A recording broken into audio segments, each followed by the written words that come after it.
Arratsaldeon guztioi, eskerrik asko etortzeagatik. Buenas tardes, amigas y amigos, y gracias por estar aquí a oír esta maravillosa conferencia dentro del ciclo El Nuevo Orden Mundial, que va a impartir Juan Carlos da Silva Ochoa con el título La crisis de los derechos humanos en un mundo sin orden. Juan Carlos da Silva Ochoa es magistrado del Tribunal Superior de Justicia del País Vasco. Es miembro de la Red de Especialistas en Derecho de la Unión Europea del Consejo General del Poder Judicial. Es miembro del Comité para la Prevención de la Tortura y de los Tratos Inhumanos y Degradantes y del Comité para la Aplicación de los Derechos Humanos en las Políticas de Drogas, ambos del Consejo de Europa.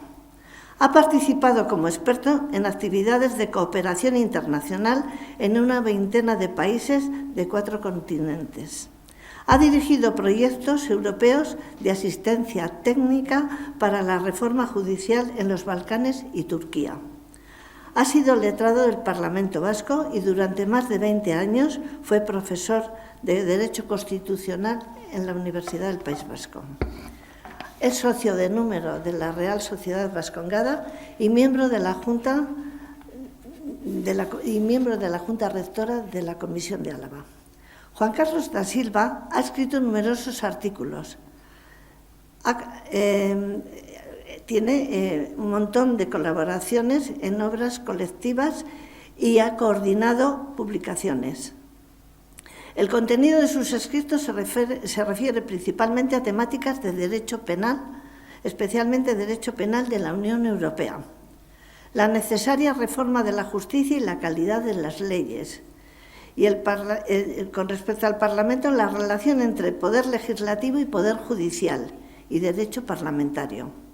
En sus escritos se trasluce la idea de que la justicia gravita en toda la actividad del ser humano y que el valor inminente de la justicia está en la protección que toda persona necesita en su doble condición individual y social, porque actúa como un escudo protector ante los posibles ataques contra ella. En la trayectoria profesional de Juan Carlos da Silva, la dignidad como atributo fundamental de cada persona es una constante. Y por ello ha trabajado y trabaja en la idea de que las vulneraciones a la dignidad humana requieren un derecho coactivo firme, sostenido por todos los pueblos de la tierra. En el artículo, en este contexto, es necesario recordar el artículo 5 de la Declaración Universal de los Derechos Humanos, que establece: nadie será sometido a torturas ni a penas o tratos crueles, inhumanos o degradantes. Y esta es la actual labor de Juan Carlos da Silva Ochoa, como miembro del Comité Europeo para la Prevención de la Tortura y de los Tratos Inhumanos o Degradantes. Hoy tenemos el honor de poder escuchar a uno de esos miembros del Comité Europeo. Bueno, Juan Carlos, cuando quieras. ¿Qué pasa? Gracias, Amparo.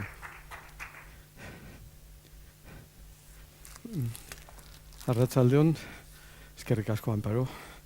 Lo único, por esta presentación tan generosa, lo único que me temo es que hayas puesto las expectativas demasiado altas. Bueno,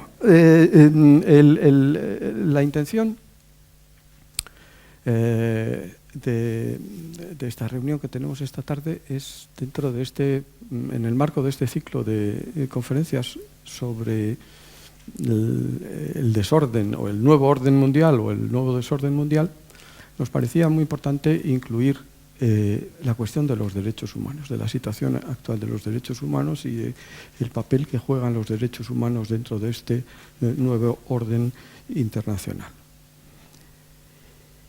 y especialmente desde el punto de vista de lo que en estos días se llama la crisis de los derechos humanos. Pero antes de hablar de la crisis, pues hay que hablar un poco de los derechos humanos. Los derechos humanos constituyen un auténtico paradigma del siglo XX. Es uno de esos pocos conceptos en los que parece que todo el mundo está de acuerdo. Es una de esas pocas ideas políticas que parece que todo el mundo comparte. Es, por supuesto, una idea antigua. En nuestro ámbito cultural viene, como todos ustedes saben, hay ecos de lo que después vamos a llamar en el siglo XX los derechos humanos desde la antigüedad, desde Aristóteles, el estoicismo, el cristianismo asume las ideas del estoicismo sobre la igualdad de los seres humanos, y los padres de la Iglesia las elaboran, San Agustín. Más tarde se recibe la herencia en el escolasticismo, Santo Tomás, y se bifurca en el pensamiento cristiano, por una parte en el pensamiento reformado, sobre todo con Calvino y con Lutero, y en el pensamiento católico romano, sobre todo en el siglo XV-XVI, con la escuela de Salamanca, cuyo mayor exponente, por supuesto, es Francisco de Vitoria. Nuestro Francisco de Vitoria, que aunque no era vitoriano, como saben ustedes, no nació en Vitoria, pero era hijo de vitoriano. Es una idea antigua, y es una idea que además tiene alguna plasmación en la práctica, en los pactos medievales entre el soberano y los estamentos, pero en realidad, cuando empieza a adquirir los rasgos con los que ahora la conocemos, es a partir de la Ilustración, de las revoluciones del siglo XVIII, y su plasmación en algunos textos que son seminales de la idea de derechos humanos en nuestros días. La Declaración de Virginia de 1776 y sobre todo la Declaración de los Derechos del Hombre y del Ciudadano de la Convención Francesa de 1789, cuyo paradigmático artículo 16 decía literalmente: los países en los que no hay respeto por los derechos humanos y no hay división de poderes no tienen constitución.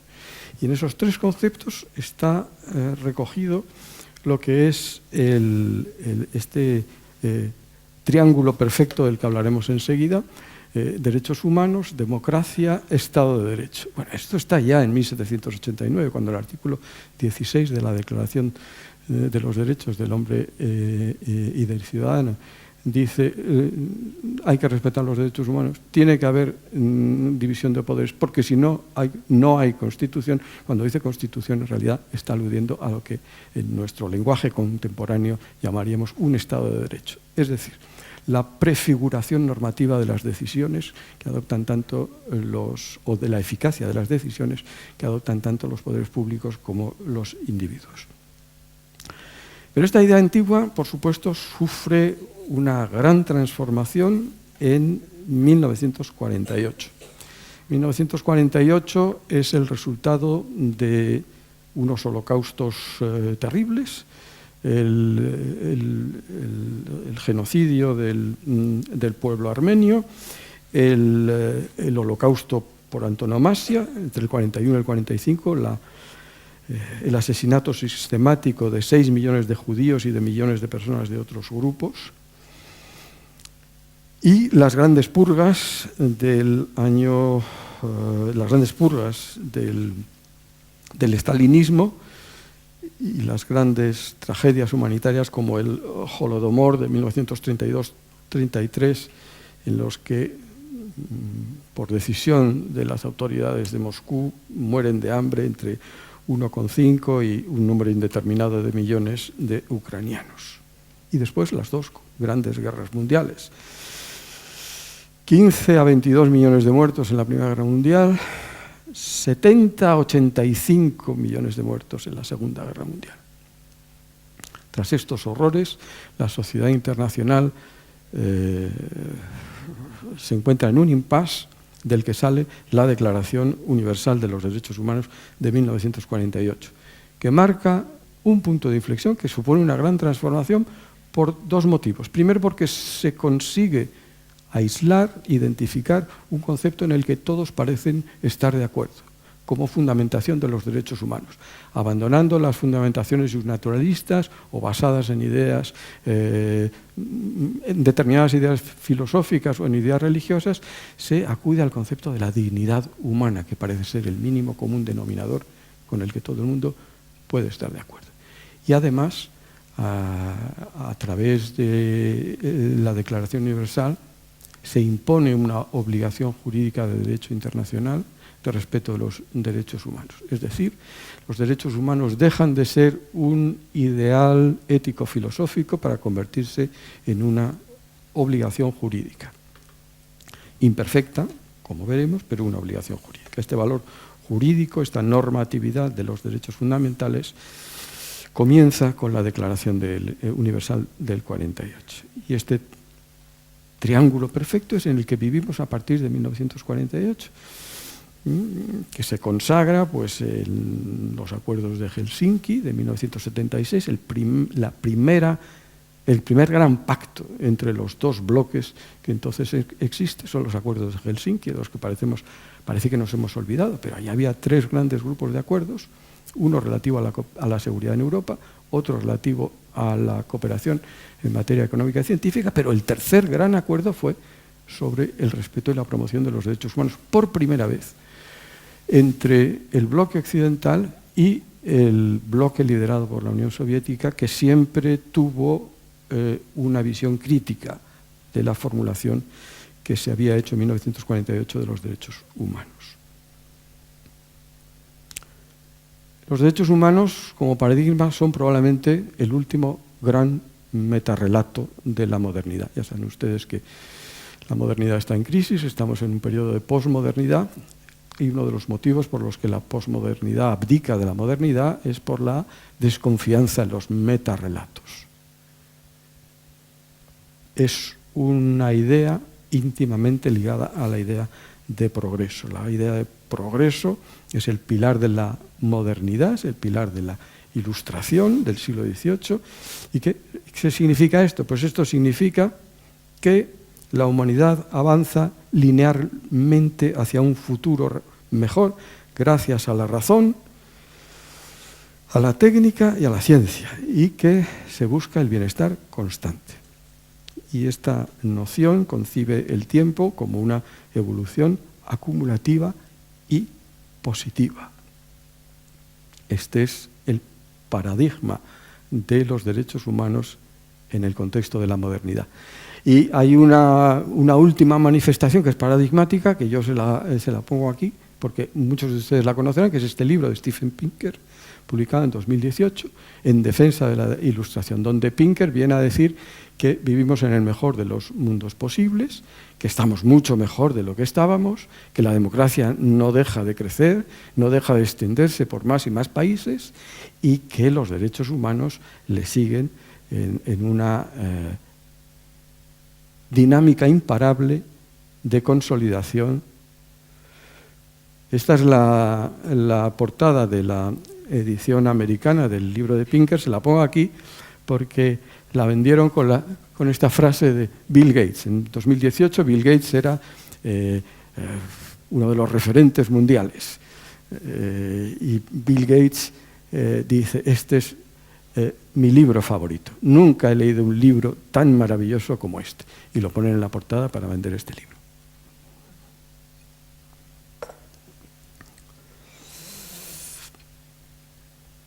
En realidad, las cosas no son tan ideales como parece en esa idea, en ese metarrelato de los derechos humanos. Hay una crisis del paradigma de los derechos humanos. Hay una crisis del paradigma de la modernidad y el paradigma del progreso, pero que se proyecta directamente en los derechos humanos. Por ejemplo, si vemos los últimos informes de una de las organizaciones más importantes en materia de monitorización de los derechos humanos, Human Rights Watch, pues decía literalmente, la situación de los derechos humanos en 2026 enfrenta un grave deterioro global, caracterizado por una ola autoritaria y el debilitamiento del orden internacional. Human Rights Watch advierte sobre un ataque constante al orden internacional basado en normas, con un aumento en la represión contra valores de derechos humanos y la sociedad civil. Y además con el riesgo que para la dignidad humana en materias como la biomedicina y la tecnología suponen las nuevas herramientas digitales. Amnistía Internacional, otra organización con evidente prestigio. Amnistía Internacional documentó en 2025 un panorama generalizado de violaciones de derechos humanos cometidas por gobiernos y otros agentes, con ausencia de rendición de cuentas e injusticias sistémicas.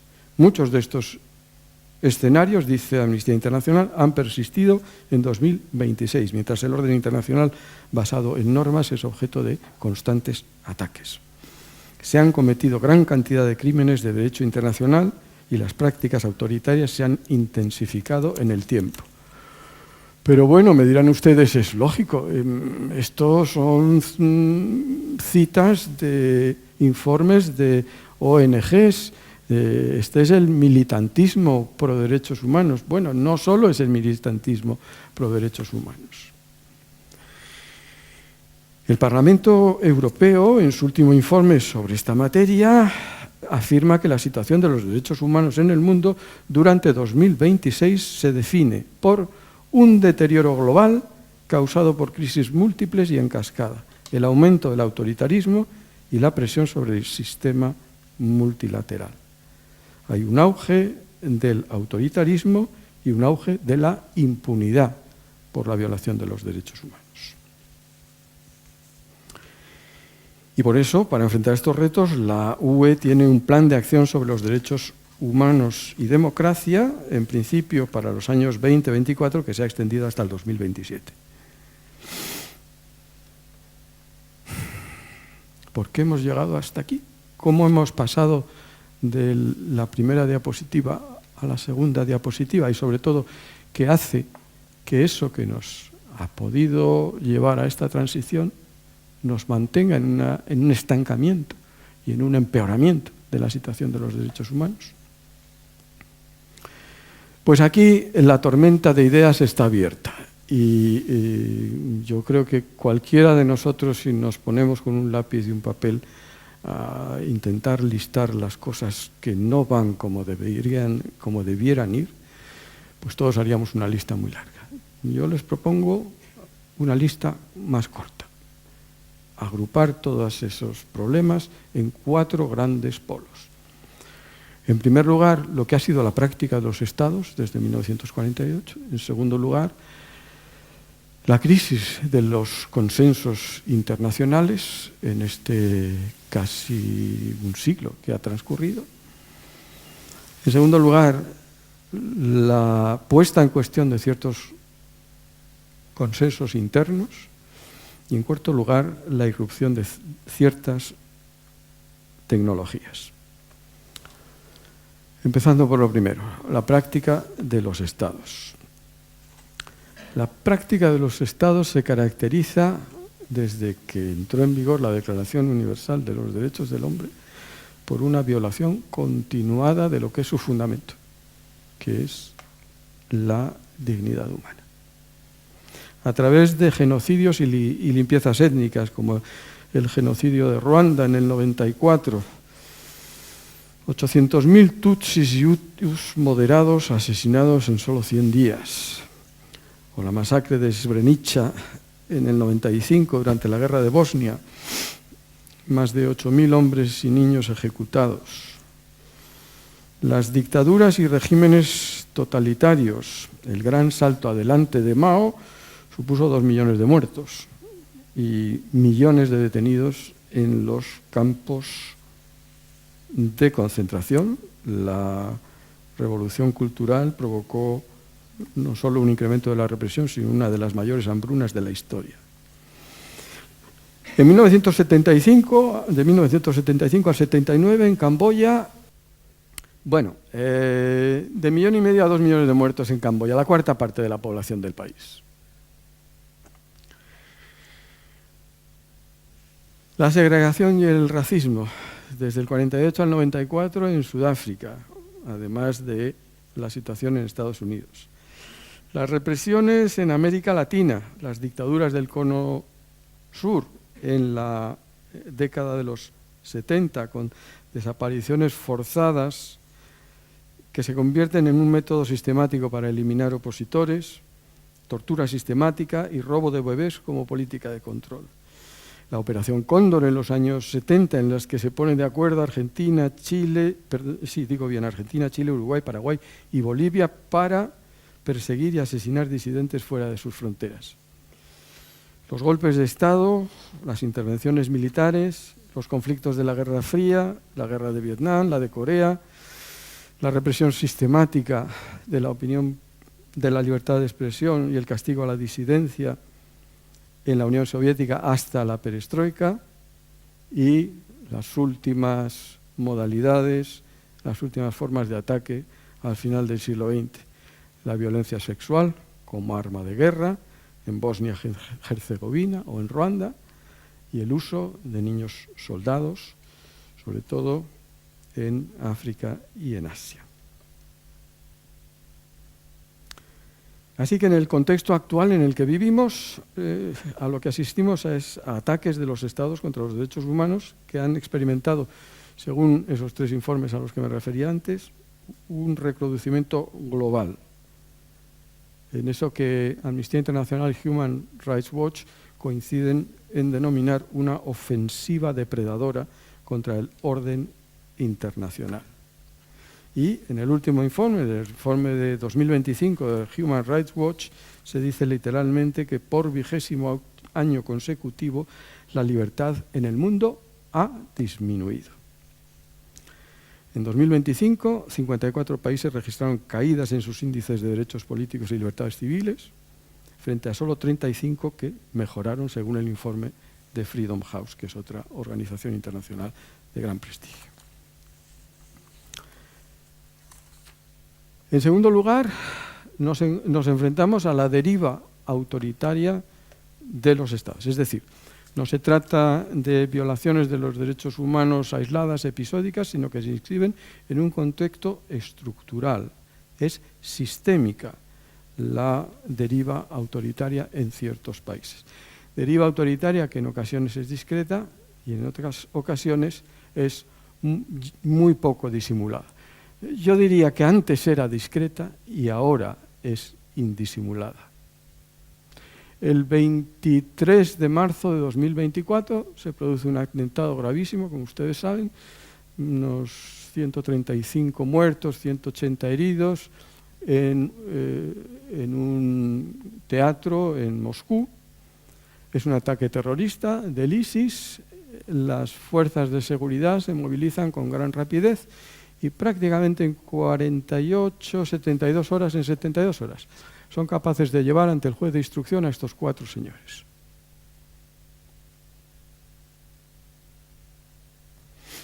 ¿Qué ha pasado? Pues lo que ha pasado es esto.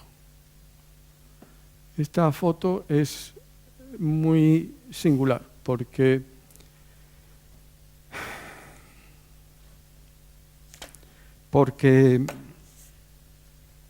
todos sabemos lo que es la tortura con electricidad, con la aplicación de electrodos, pero nunca habíamos visto una foto aplicando la tortura en el momento de aplicarla por quien la está aplicando. Esta es la primera vez que se publicó esa foto.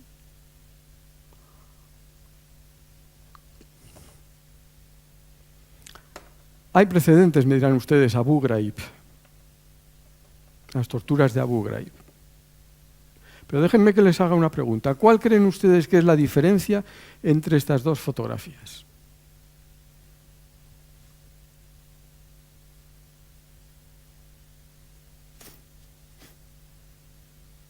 Hay 20 años de una a otra, esa es una diferencia. Dígame.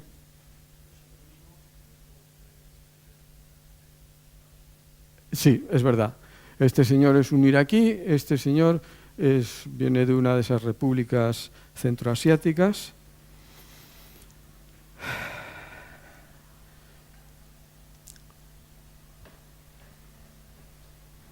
Si quieren que les dé mi opinión, la diferencia más importante entre estas dos fotografías es que esta es una foto robada. Esta es una foto que consiguió United Press de manera subrepticia. Esta es una foto difundida por las autoridades rusas. Esta foto forma parte de un paquete de fotografías, de las que se conocen como media docena, pero hay muchísimas más fotografías que el gobierno de los Estados Unidos se ha negado a publicar. Por muchos motivos. Por motivos de seguridad, por motivos de descrédito, fundamentalmente porque les da vergüenza que eso pasara en un centro de detención bajo la responsabilidad de los Estados Unidos. La otra fotografía ha sido filtrada por las autoridades rusas para advertir de lo que puede pasar a los que intenten atentar contra la seguridad interna de la Federación Rusa. Esto es un error, que tengamos esta foto. Aquello es una declaración de principios sobre lo que significan los derechos humanos para uno de los países más importantes de la Tierra. Cuando en la rueda de prensa en la que se vieron las fotografías anteriores de los detenidos que llevaron a presencia judicial, le preguntan al portavoz del gobierno ruso: oiga, estos señores vienen en un estado muy malo, ¿no habrán sido torturados? La respuesta estándar de todos los portavoces de todos los gobiernos es: ¿cómo es usted capaz de decir una cosa así? Se ha pegado con una puerta, se ha tirado de un tercer piso, estaba ya así cuando le detuvimos, se resistió a la detención y por eso está en ese estado. No, la respuesta del portavoz del gobierno ruso fue: no voy a contestar a esa pregunta.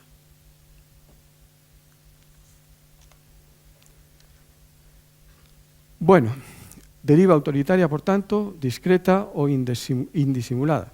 Y también forma parte de esas prácticas de los estados que socavan la idea de la dignidad humana y de los derechos y la vigencia de los derechos humanos en general. La guerra, por supuesto, no hay mayor violación de los derechos humanos que la guerra. Y eso que se llama el intervencionismo autoritario, humanitario, el intervencionismo al margen de la Carta de las Naciones Unidas, por supuesto. No tenemos tiempo para pararnos en todo esto. Un consenso, el segundo motivo, aparte de que los estados se porten mal y no respeten los derechos humanos, es el cuestionamiento del consenso internacional. Yo les he dicho hace un momento que una de las cosas buenas de la declaración del 48 es que se habían puesto todo el mundo de acuerdo en un concepto, en el concepto de dignidad humana. Pero este consenso es un espejismo. Miren ustedes, hoy hay 195 países en el mundo. En 1948 había 58 miembros de las Naciones Unidas. La mayor parte de los estados independientes no participaron en la discusión de la Declaración Universal de los Derechos del Hombre. Pero es que incluso los que participaron, ¿saben ustedes que no todos votaron a favor? Había 58 votos. 2 no votaron, no me pregunten por qué. Honduras y el Yemen, nos da un poquito igual. 48 votaron a favor, pero 8 se abstuvieron. La Unión Soviética, Ucrania, Polonia, Checoslovaquia, lógico, ¿verdad?, porque es el bloque del este. Yugoslavia, que después fue el líder de los países no alineados. Sudáfrica y Arabia Saudita. Ahora hablaremos de Arabia Saudita. En segundo lugar, la declaración del 48 no tuvo en cuenta la diversidad y el multiculturalismo que hoy existen en el mundo. Es decir, en una frase muy sencilla, la idea de dignidad que está en la Declaración Universal de los Derechos del Hombre no se entiende de la misma manera en un país y en otro. Esa especie de consenso no tiene en cuenta la contradicción entre el holismo y el individualismo. Hay estados donde, y tradiciones políticas que vienen de culturas en las que lo esencial es el individuo. Esa es nuestra tradición en Occidente, es la tradición desde el estoicismo y es la tradición que alimenta la redacción del artículo primero de la Declaración Universal de los Derechos del Hombre. Pero hay otras culturas, otros ámbitos en el mundo en los que lo esencial no es el derecho del individuo, sino la pervivencia y la prosperidad de la comunidad. Y, en fin, este consenso también está en cuestión por el antiuniversalismo. La Declaración Universal de los Derechos Humanos, su primer enemigo es el antiuniversalismo, es decir, el no reconocer como universal esa declaración universal. ¿Ustedes sabían que hay declaraciones, hay dos declaraciones islámicas de derechos humanos? ¿Dos declaraciones universales de derechos humanos? Hay una que es menos importante, la de 1981, la Declaración Islámica Universal de Derechos Humanos del Consejo Islámico. Digo que es menos importante porque agrupa a ONGs islámicas. Pero la Declaración del Cairo de 1990, en su primera versión, que ha sido revisada en 2020, es una declaración de la Organización de Cooperación Islámica, que agrupa 57 estados que tienen 2.100 millones de habitantes y tienen su propia Declaración de los Derechos Humanos. Me dirán ustedes, bueno, también en Europa tenemos el Convenio Europeo de Derechos Humanos, que a fin de cuentas pues, es nuestra declaración regional de derechos humanos, y existe una Carta de los Derechos de las Personas y de los Pueblos en África, y existe en América una declaración, una Carta Americana de los Derechos Humanos.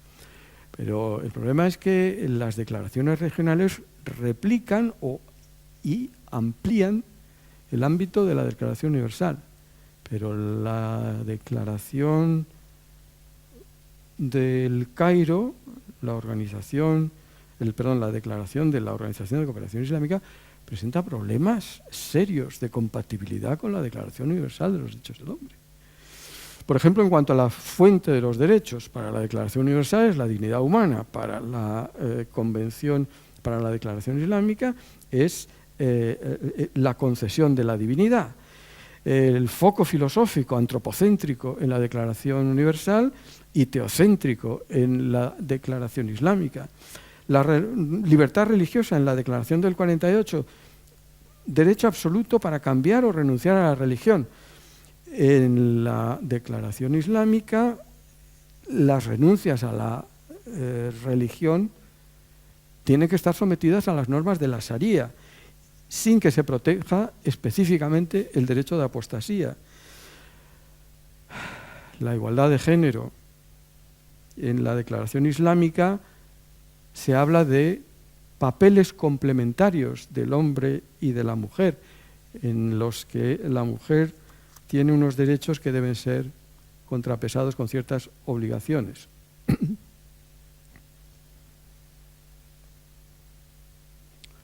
Backsliding, es un término que se ha puesto de moda. Es un término inglés que significa literalmente resbalarse hacia atrás y que describe lo que está ocurriendo en muchos países en los que no hay un corte radical con la democracia liberal tal como la conocemos, sino que lo que hay es pequeños pero continuos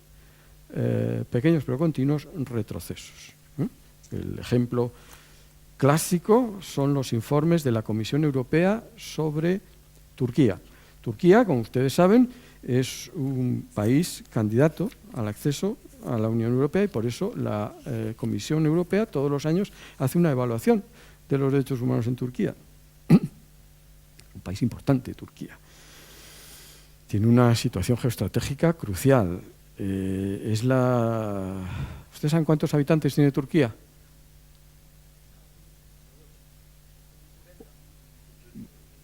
Más, 88 millones de habitantes. No estamos hablando de un pequeño país en Oriente Medio.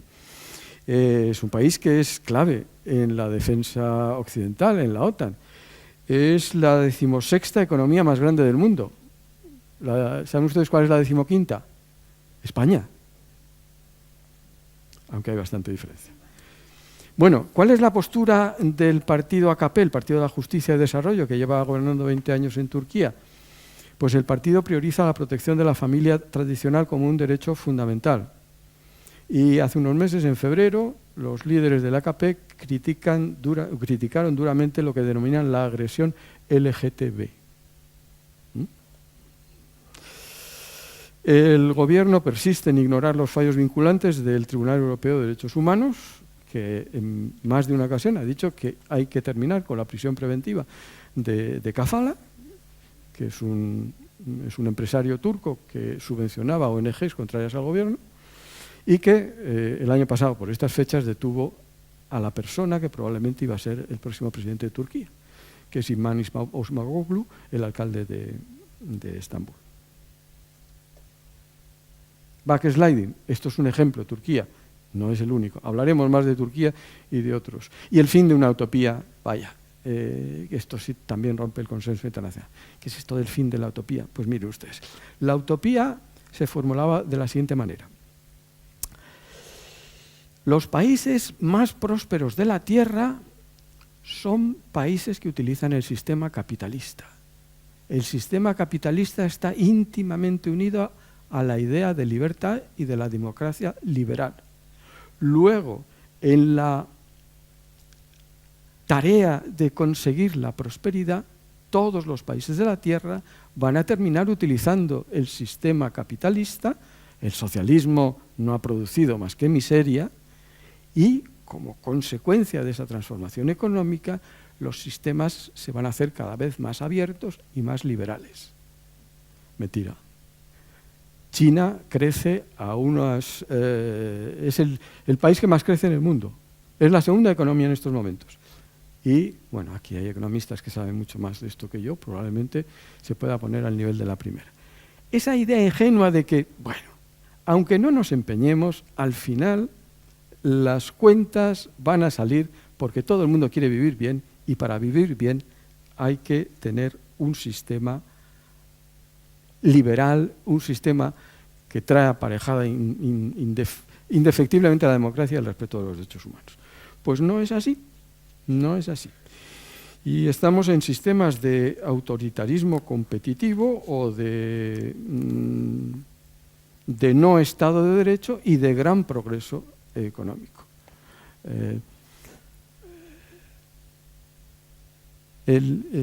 Recuerdo haber leído a Ignatieff, a Michael Ignatieff, que fue premio Príncipe de Asturias hace unos años y que es uno de los grandes teóricos de los derechos fundamentales en estos momentos. Una anécdota: Ignatieff es canadiense y contaba que en uno de sus viajes por China pues conoció a un compatriota suyo, otro canadiense, que había hecho una fortuna impresionante en China.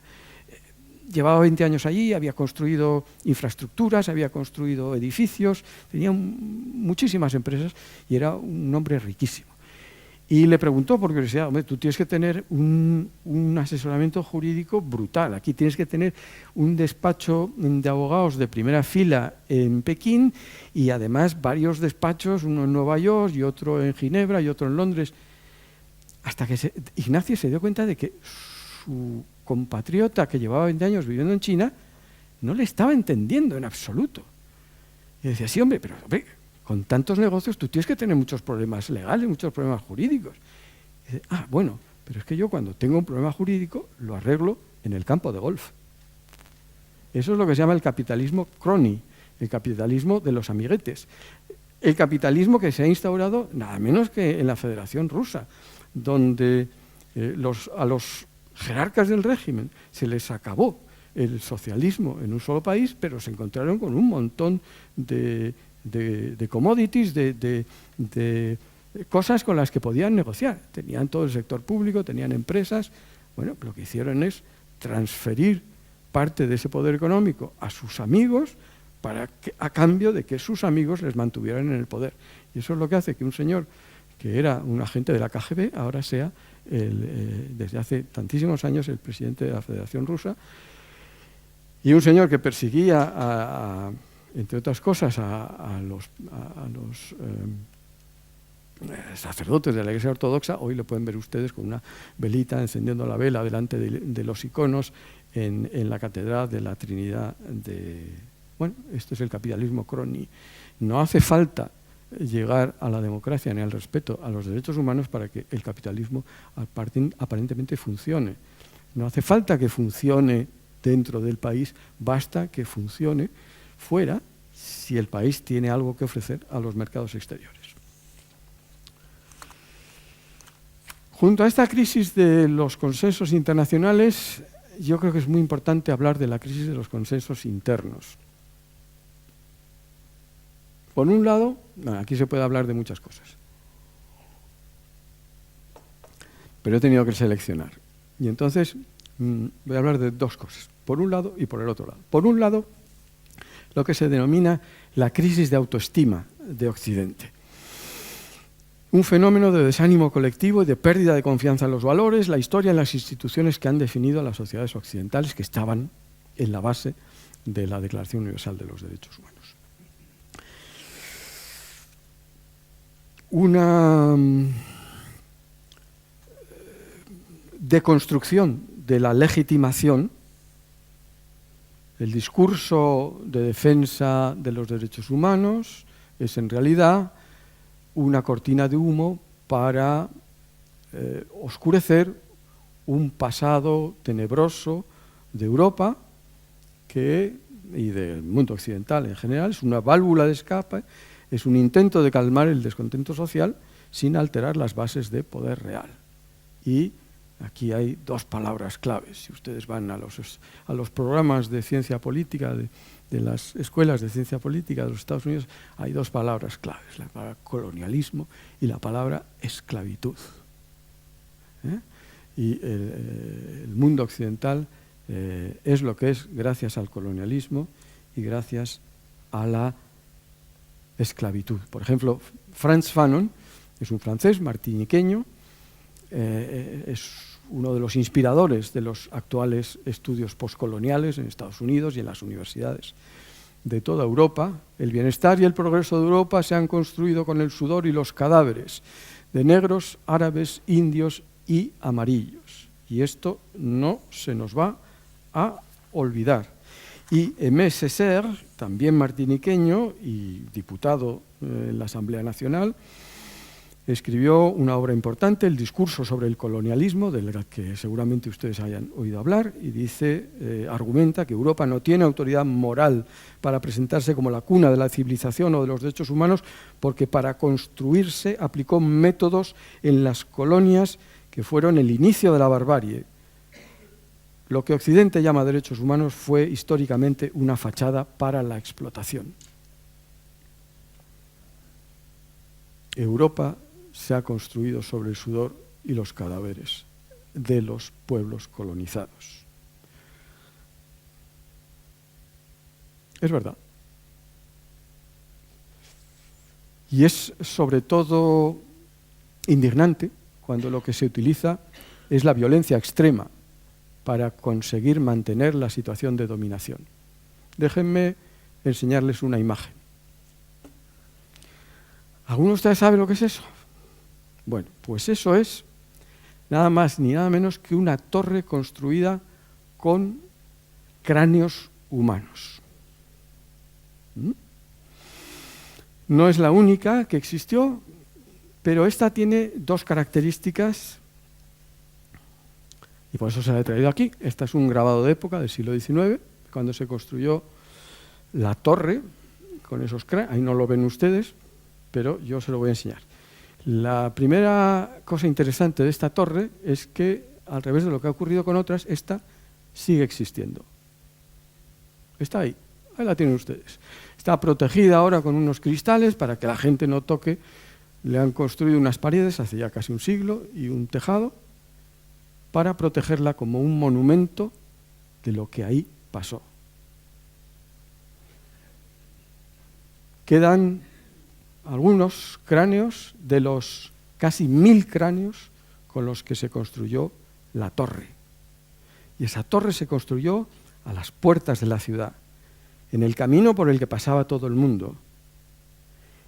Esa torre se construyó con las cabezas de los que se alzaron contra el poder imperial que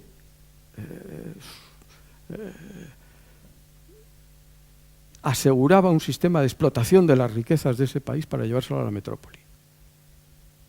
Como, ya les digo, como advertencia, esto es lo que pasa cuando alguien se levanta contra el poder que subyuga a ese pueblo, a esa población. Bien, la segunda cosa interesante de esta torre es que esos cráneos que ven ustedes ahí no son de hindúes masacrados por el Imperio Británico, no son malienses, ni congoleños, ni argelinos, no son mozambiqueños, son europeos. Esa torre está a la entrada de Niš. Niš es la tercera ciudad de Serbia.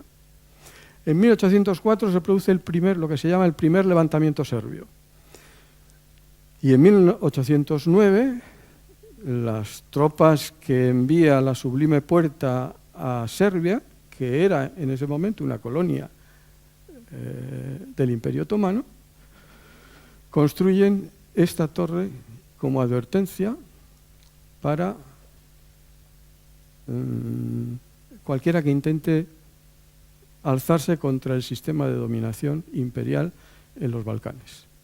Porque en Europa ha habido colonias, esto es discutible, los historiadores discuten si exactamente el tipo de dominación que el Imperio Otomano tenía en los Balcanes es un sistema de colonias, pero en esencia es en todo semejante al sistema colonial. Es un sistema en el que por la fuerza se mantiene la dominación política sobre una serie de países para extraer sus riquezas y para financiar a la metrópoli, para financiar la prosperidad de la metrópoli. Segundo palabra clave, segundo concepto tótem, la esclavitud.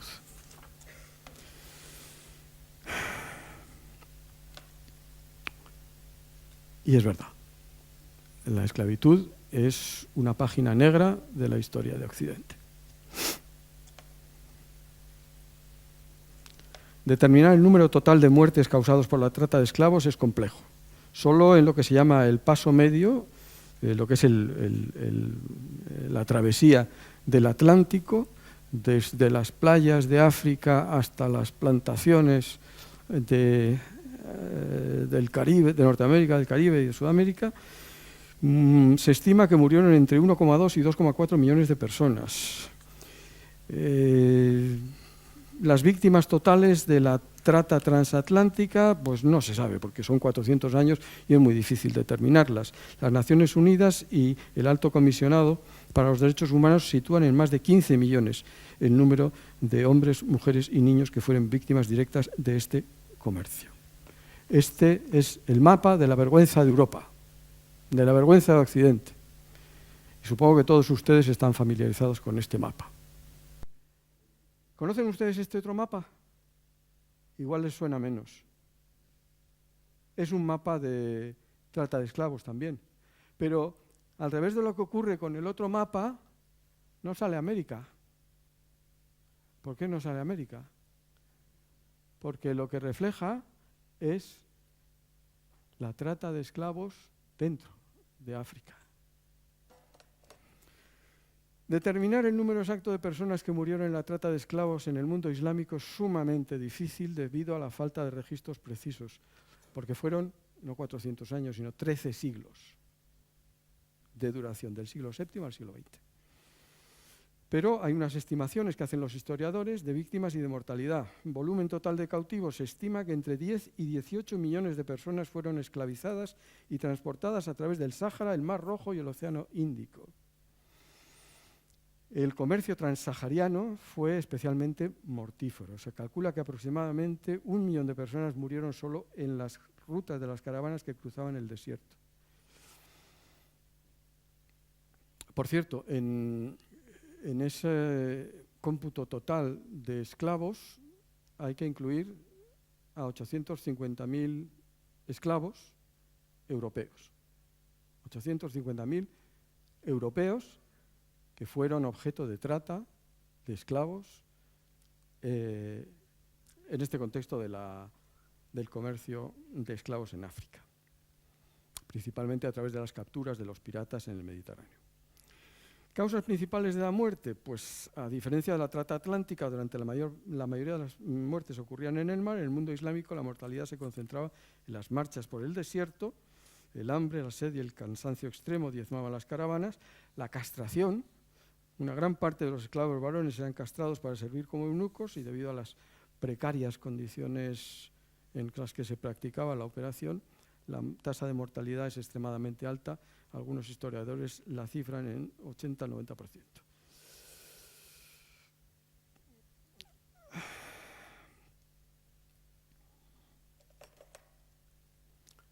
Así que, por un lado, es un problema la crisis de autoestima de Occidente. Hay cosas sobre las que Occidente tiene que reflexionar y está reflexionando, pero desgraciadamente Occidente no tiene el monopolio de la crueldad extrema.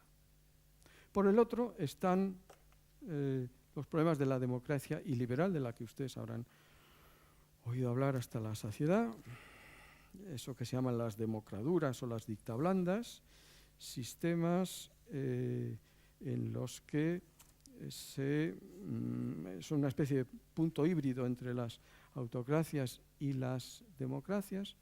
La tensión entre seguridad y libertades, sobre todo a partir de los atentados terroristas de principios del siglo XXI, y el abandono del universalismo a través de autores como Noel Malcolm, que en esta obra importante propone, entre otras cosas, que el Reino Unido abandone el Convenio Europeo de Derechos Humanos y que la protección de los derechos humanos en el Reino Unido se centre en lo que es la protección interna, por eso lo incluyo como una modalidad del abandono del universalismo, porque la tradición del rule of law inglés, de la protección de los derechos individuales, es muy superior al estándar de protección que se puede dispensar fuera del Reino Unido, y en consecuencia es mejor ser una burbuja de derechos humanos y no participar en una idea universal de protección de los derechos humanos. En el fondo es la misma idea que Noel Malcolm es un historiador conservador, es un autor, un pensador, uno de los principales pensadores o representantes del pensamiento conservador en el Reino Unido, y lo que hace es volver a finales del siglo XVIII, cuando Paine escribe Los derechos del hombre y exalta la Declaración de los Derechos del Hombre y Ciudadano. Burke, que es el fundador del conservadurismo en el Reino Unido y en toda Europa, lo que dice es que antes que los derechos del hombre y del ciudadano, prefiere los derechos del hombre inglés. Before the rights of man, the rights of gentleman. Bien, este es un problema importante. Hace como cosa de un año,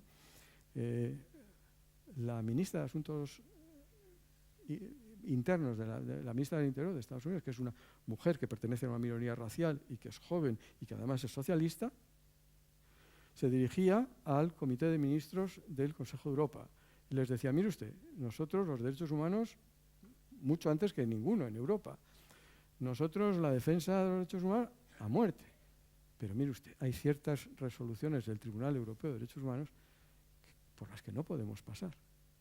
Bueno, todo eso es el abandono del universalismo. Finalmente, si alguno de ustedes pensaba que iba a soportar una conferencia en la que no le hablaran de la inteligencia artificial, está muy equivocado.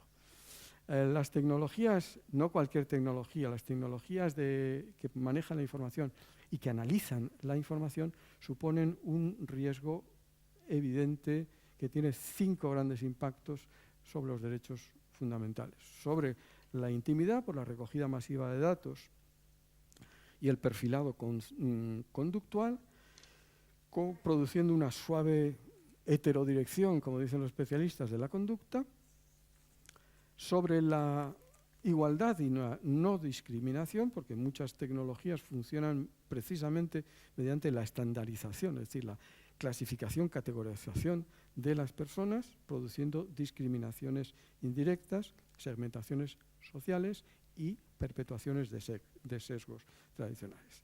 El riesgo no solo es discriminar, sino hacer que esa discriminación sea cada vez más opaca y más difícil de probar. Lo mismo ocurre con los mecanismos de control y exigencia de responsabilidad, porque se está concentrando a través de estas tecnologías un gran poder, no solo en los estados, sino en las grandes corporaciones industriales. Tiene una incidencia sobre los procesos democráticos evidente. Hay un riesgo de debilitamiento de la democracia a través del control de los flujos de información, de la manipulación emocional, de las microsegmentaciones del discurso, y todo esto con el riesgo de que se normalice el control y la vigilancia gracias a las tecnologías que están disponibles para los estados y las que van a estar disponibles en casi nada. Hay un riesgo de fondo transversal que afecta a la dignidad humana, porque, y este ya no es un riesgo exclusivamente técnico, es un riesgo antropológico y constitucional de reducción funcional de la persona a un elemento más a computar dentro del sistema global. Bueno, pues todo esto lo sabe todos los que hablan de esto, dicen, bueno, sí, eso es verdad, pero por eso, precisamente por eso, es necesario que haya una regulación. Es indiscutible que es necesario que haya una regulación. Lo que es discutible es si es posible que haya una regulación. Una regulación de las tecnologías y en particular de las inteligencias artificiales requeriría dos cosas. En primer lugar, acompasar el nivel de desarrollo de las inteligencias artificiales al ritmo en el que las sociedades contemporáneas pueden ir valorando las potencialidades y los riesgos. Si yo pregunto, ¿cuántos de ustedes quieren que las inteligencias artificiales acaben con el cáncer? Bueno, pues todos ustedes levantan la mano. Y si yo les digo, ¿cuántos de ustedes quieren que las inteligencias artificiales arreglen el medio ambiente? Pues también. El problema es que cuando pasemos de la inteligencia artificial estricta que tenemos ahora a la superinteligencia artificial, que ya será más inteligente que cualquier ser humano en cualquier campo, a la superinteligencia artificial que ya ni siquiera necesitará instrucciones sobre cómo llevar a cabo lo que nosotros le preguntemos o lo que nosotros le pidamos. El problema está en que, como decía hace poco un especialista en estas cosas, el día que tengamos una superinteligencia artificial y por fin le podamos pedir que arregle el problema de la contaminación en el planeta, lo primero que va a hacer la inteligencia artificial es acabar con la raza humana, porque como ustedes saben, el principal problema de la contaminación somos nosotros. Bueno, pero se puede moderar el avance de la inteligencia artificial de manera que evitemos lo que no pudimos evitar porque no sabíamos en la revolución industrial. Hicimos una revolución industrial hace 250 años y el Támesis se convirtió en una cloaca. Y todavía estamos intentando arreglar lo que no supimos prever en los inicios de la revolución industrial. ¿Se puede moderar el avance de la revolución de la inteligencia artificial? Mire ustedes, por poderse todo se puede en esta vida.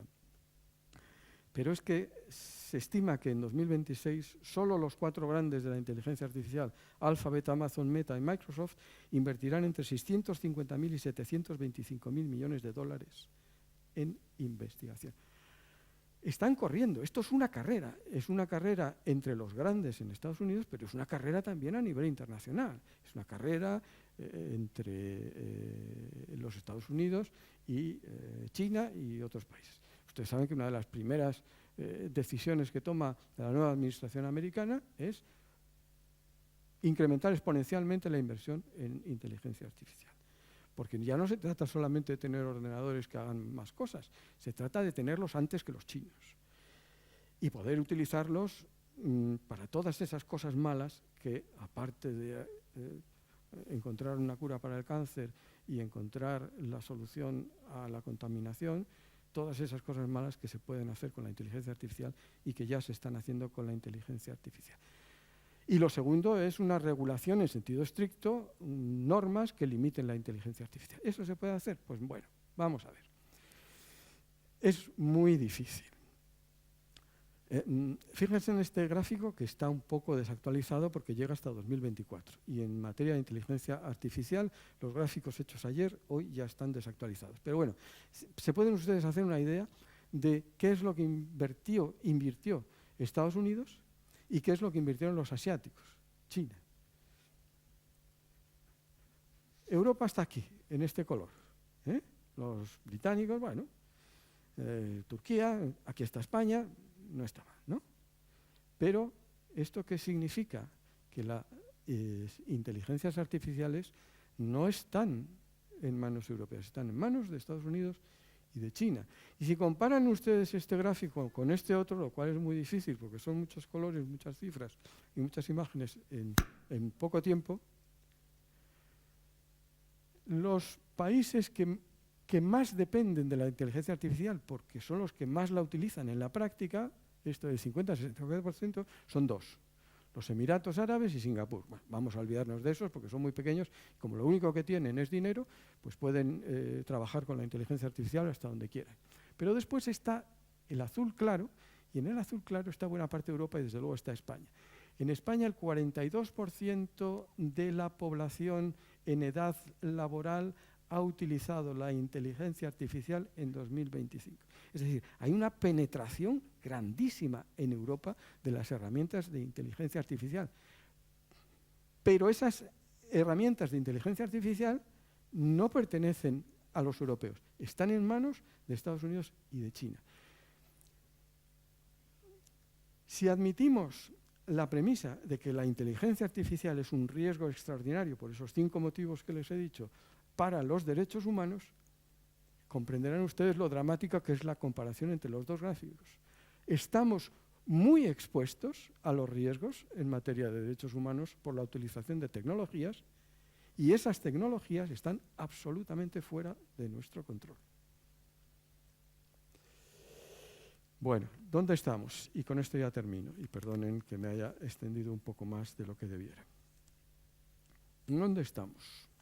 Pues estamos en ese mundo que ven ustedes ahí. Ese es el mundo en el que vivimos. Este es un gráfico que publica todos los años Freedom House. Y es un mapa en el que refleja el grado de libertades que existe en el mundo. Este mapa se ha ido oscureciendo en los últimos años. En verde tenemos los países que Freedom House dice que tienen libertades, los países libres, en verde, y en amarillo los países que son parcialmente libres, que tienen un régimen de libertades, bueno, que es esa especie de democracia iliberal. Aquí está Hungría con esa democracia liberal, Ucrania, bueno, es democracia, pero de esa manera. La India de Modi, que pasó de ser, como ellos con tanto orgullo dicen siempre, la mayor democracia de la Tierra, a ser lo que es en estos momentos, está a la altura de Pakistán. Y luego está en este color violeta en los países que no tienen libertad. Este es el mundo en el que vivimos. Un mundo en el que esa idea un tanto ingenua de progreso inevitable, imparable, hacia la hegemonía de ese triángulo mágico, democracia, derechos humanos, Estado de Derecho, pues ha dejado de estar vigente. Es un mundo en el que las dinámicas de acumulación de poder político y de poder económico de los gobiernos y de las grandes megaempresas nunca han sido tan fuertes, estas dinámicas de acumulación, en ningún momento de la historia de la humanidad. Un mundo en el que los riesgos de violación y de efectiva violación, no solo los riesgos, sino la efectiva violación de los derechos humanos son mayores que nunca. Bueno, pero este es un mundo en el que siguen existiendo sociedades pintadas de verde. Sociedades en las que se mantiene un nivel elevado de libertad y de racionalidad. Y es a través del ejercicio de esa libertad, a través de un diálogo con fuerza para que cambien las cosas, o por decirlo en los términos de Jürgen Habermas, que se nos ha ido hace poco menos de 2 meses, en un diálogo racional, bien informado, entre ciudadanos libres e iguales. A través del ejercicio de esa razón comunicativa, eso es lo que puede permitir construir una sociedad justa, a través de un debate público, con argumentos sólidos y con consenso, y olvidando los problemas de la autoestima y de las imágenes falsas sobre lo que hemos sido y lo que podemos ser. Y ese diálogo tiene que partir. No esperen ustedes que Mongolia sea el líder de los derechos humanos en 2027. La responsabilidad está en los países pintados de verde. Bueno, con estas realidades que rapidísimamente hemos repasado juntos, lo que parece es que es necesario un pacto social, un nuevo pacto social, una nueva definición de lo que los ciudadanos consideran legítimo que los poderes públicos pueden hacer, y los poderes privados también, y cuáles son las prestaciones que están dispuestos a recibir de los mismos. El riesgo en nuestros días es que no solo que el poder está en condiciones de imponer un pacto desventajoso para la inmensa mayoría, sino que además existen amplios sectores sociales dispuestos a aceptar una falacia, que son imprescindibles las limitaciones a la libertad para tener seguridad y tener bienestar económico. Eso es una falacia. Porque eso socavaría, y además eso socavaría el componente ético de las relaciones sociales, y eso es algo que forma parte de un futuro incierto, pero es algo por lo que merece la pena seguir luchando. Muchas gracias.